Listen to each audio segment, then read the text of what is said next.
Well, greetings. I want to talk with you a little bit about some of the material in the leadership chapter. There's some excellent material there, and I particularly like how your authors, Hitt and Gang, have put together this material. It's one of the reasons I picked this book. So let's talk about some things here. The definition that they give of leadership is as good as any.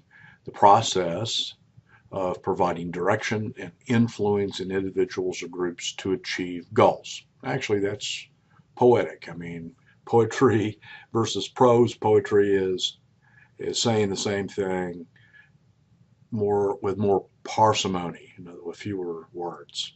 And so I think that's probably a pretty good definition. Providing direction, influence in individuals or groups to achieve goals. Getting things done through people. Kind of definition. Now, what I wanted to discuss with you, particularly on this video, which I hope to keep in the 10 to 12 minute range, is sort of the history of the leadership theories and what they're about.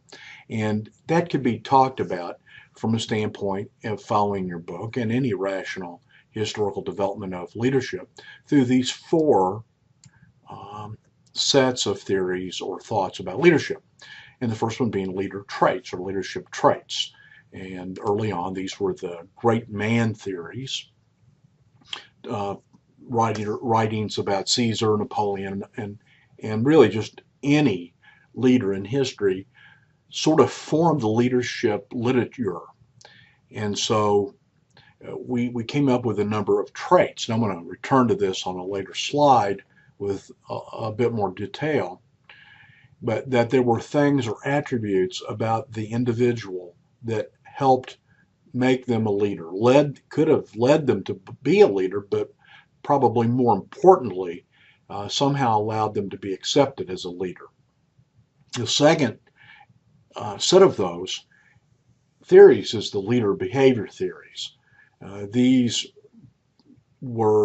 became systematic coming out of the post-World War II studies. The government and other agencies funded studies to try to figure out how did some of these leaders in World War II do these horrendous things of murdering millions of citizens. How did they get otherwise businessmen and common workers to execute their fellow countrymen in dastardly ways? I mean, there was this love hate, let's speculate on this, interest on how leaders were able to succeed at getting people to do these things. We wanted to know how, in one way, so it would never happen again, but also so we could suspect it and see it. I'm not sure we're doing a good job of that. And second, so we could do it. I mean, it has to be what it is, isn't it? And these leader behavior theories that came out particularly out of Ohio State and the University of Michigan independently. And I would throw in Blake and Mouton studies as well with the managerial grid. Those three sets of areas came up with these two theories. And while there's great debate about how they're different from one another, Michigan, Ohio State, Blake and Mouton, for my purposes, they're exactly the same. And whether you call it initiating structure or focusing on production or task, or what, and the second trait being whether you show consideration or it's a focus on people, those two factors form the two-factor theories. The third, well, we moved from leader traits in some part because of World War II and what happened there, and was wanting to study that more carefully. But also, I think that many of us find we lack the traits that are in the leadership trait literature. And so we'll return to that. And so dissatisfied with the definitions of leader traits, we moved to leader behaviors, I think. And in some same way, I think we were dissatisfied with simply identifying that leaders do tend to behave more towards one category or another within those two factors. And so we developed the contingency or what if or situational factors. In other words, that in a sense, it's an extension of the leader behavior theories, but it includes context or the situation. We'll look at some of those. And then finally, there are some that maybe are not well categorized that developed after these situational or contingency theories that we could simply call at the moment modern leadership theories. And this could be an assortment of theories. And in your book, I know you have leader-member exchange, which focuses more on the follower or the member, the subordinate, as a predictor then of how a leader might behave. And Bass's transformational leadership. Let's look a little bit more at a couple of these traits. Well, and I don't know where to stop here, but I have some things I want to say.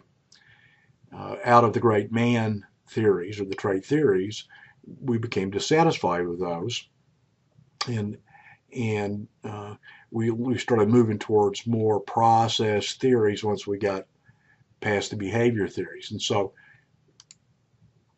I showed you on that list that the historical evolution was then away from traits.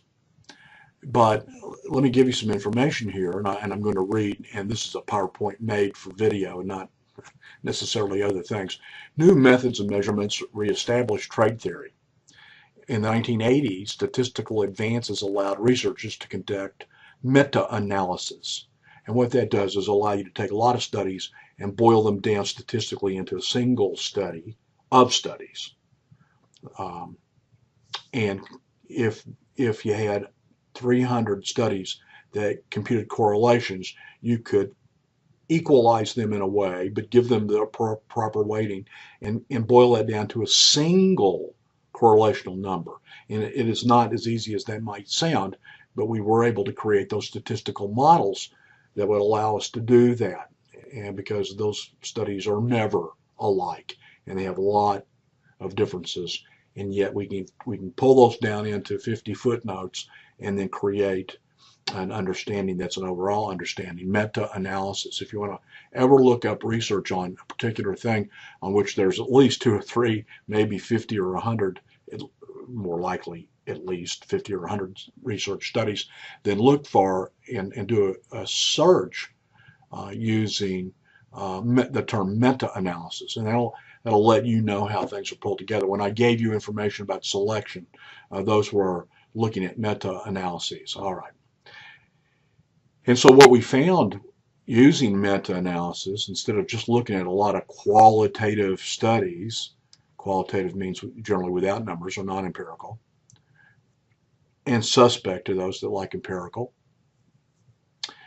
we found that individuals can and do emerge as leaders across a variety of situations and tasks with certain dimensions. And here's some of the ones they found. And this is a certain category of dimensions, and I have a later slide coming right up that looks at yet other categories of traits. One of them that's on both is intelligence, and then adjustment, and then I want to go quickly to the sort of personality traits. And if you'll remember personality ocean, the big 5, which is a constellation of traits, openness, here it is. So a leader is more likely to emerge as a leader with openness, conscientiousness, extroversion. We've got the first 3. Agreeableness is not on this list, agreeable, disagreeable, nor is emotionally stable or neurotic. And they're not here. General self-efficacy and general self-efficacy. Self-efficacy is not general. It's can I do this thing? My feelings about whether I can do this thing. But general efficacy is pretty slippery thought, and it is really very close to self-confidence. So these are confident people. So the correlations are there. The people who emerge as leaders, in fact, share those things. Here's what I want to add a little bit here too in the next minute or so is there are emergent leader studies. These are studies where you put people in a leaderless group and then you watch how a group of 6 or 8 or 15 allow a leader to emerge or follow that leader. And they have found that several non-personality traits predict who emerges from a group as the leader. And there's a lot of research on this. And some of these are physical. And I've given you another page on this height thing that you might want to read. I'll give you that PowerPoint to read away from the video. But height matters, being taller.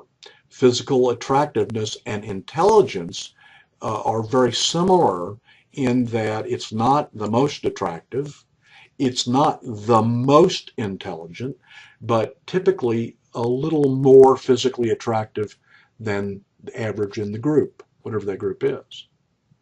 This gets real slippery when we talk about the United States, and this little article talks at the beginning about the presidential elections and how we 2 out of 3 times pick the taller candidate.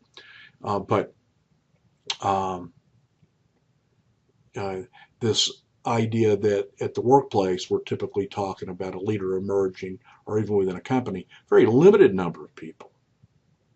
And so somehow I think the effect probably comes even stronger.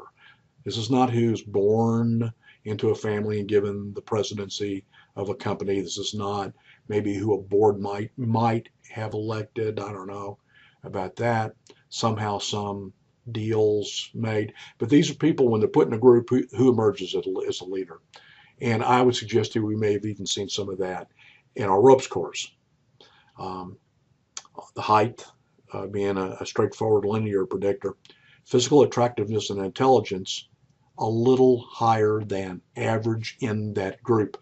Verbal fluency is another linear relationship. You want somebody that's able to speak and communicate. If you believe in path goal theory of leadership, then the person has to be able to get that mission and get that goal out in front of people in a communication way, and then help them along the path to reach that goal. So verbal fluency is a big one. And then race and gender are predictive. I don't study this in terms of is there discrimination, but in the emergent leadership theory studies, what we found is if you're in the dominant group in your group, in other words, if it's primarily women or in that group, then more likely a woman will emerge as a leader. If the group is Asians primarily in terms of composition, then likely an Asian will emerge.